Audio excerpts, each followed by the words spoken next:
Hi, and welcome back to Gardog the Gamorrean Star Wars Miniatures Tutorials.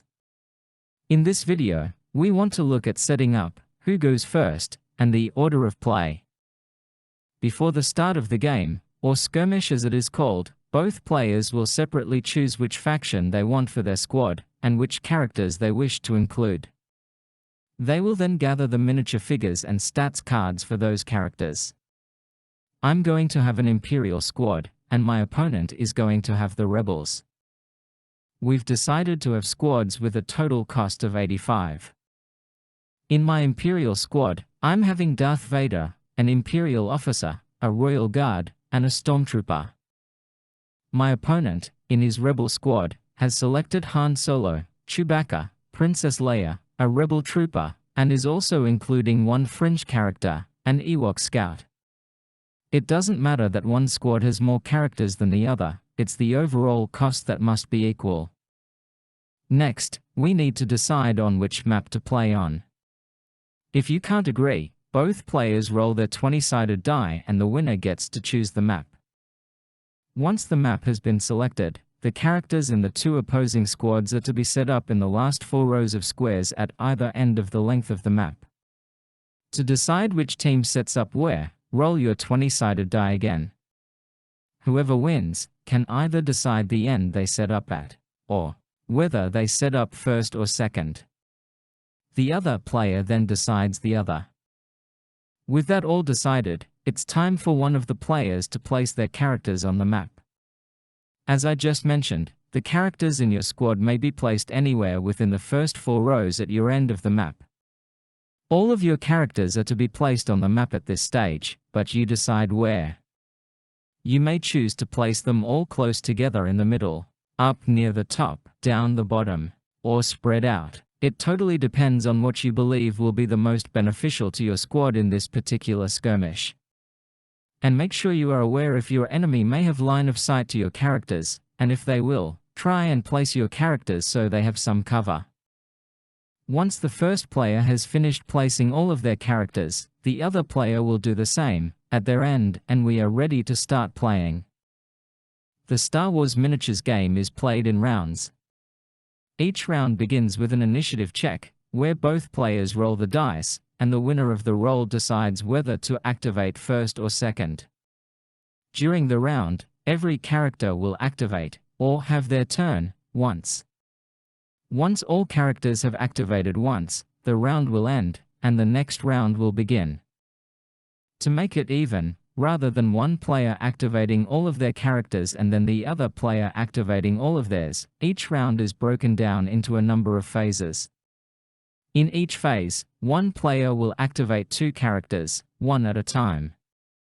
In the next phase, the other player will activate 2 characters, and this will continue until all characters have activated, and then the round will end. That order of play is what you will see printed in any rulebook you may find. However, an amendment was introduced for official competition play a number of years ago, and I think it helps to even out play even further, so I will include it here. The amendment is that in only the very first phase of a round, the player will only activate 1 character, not 2. All other remaining phases for the round, including the first phase of the other player, will see 2 characters activated, just not in the very first one. You can activate your characters in any order you choose. Depending on any special abilities your characters have, it may be better to activate a particular character earlier in a round, or later, it's totally up to you. Let's look at an example, using the squads I showed you earlier.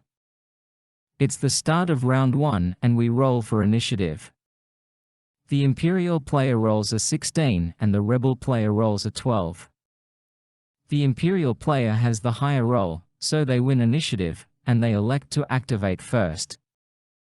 In the first phase, they choose to activate the Imperial officer. In the second phase, the Rebel player activates Han, and then Leia.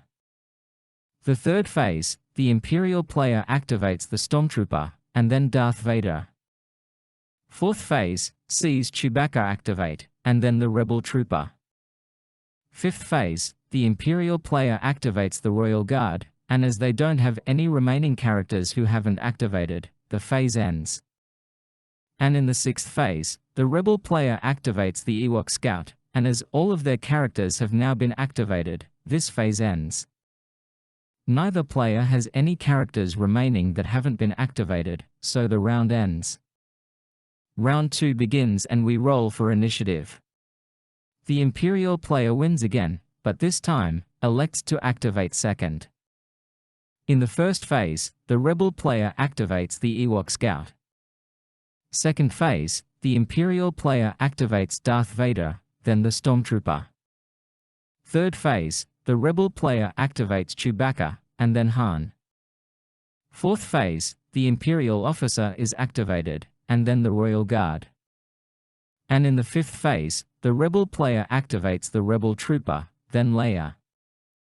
All characters have activated, so the round ends. It doesn't matter that round 2 only had 5 phases, while round 1 had 6. You just keep going back and forth until all characters have activated. You'll notice that even in the phases where we activated 2 characters, only 1 character activated at a time, and they must fully complete their turn before the next character activates. You'll need to keep track of which characters have activated in a round and which haven't. There are many ways to track this, but my preferred method is that at the start of the skirmish, when I first place all of the figures for my characters onto the map, I have them facing towards the bottom of the map. As they activate in round 1, I will turn them to face towards the top of the map.